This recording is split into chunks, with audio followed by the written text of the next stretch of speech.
В един снежен и студен февруарски ден един журналист поема на път към едно селце Балканско да взима интервю от кмета. Пристига там към обяд, виелица, страшна история. Тия кмета го няма там. Гледа отвън един хампав се разхожда такъв и го пита: добър ден, господине, къде е кмета? Това ще вика: кмета сее.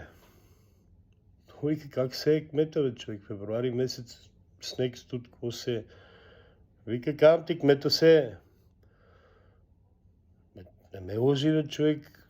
Аз идвам от града, ама пак разбирам нещо. Не мога, тук има 2 педи снег, минус 10 градуса, кмета сее. Човек му казва: това е кмет, бе, може да сее кога си иска.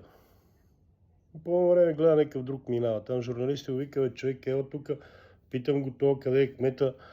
Той ми вика: кмета сее. Как ще сее? Той вика: остави го, това не мога да кажа ръбе.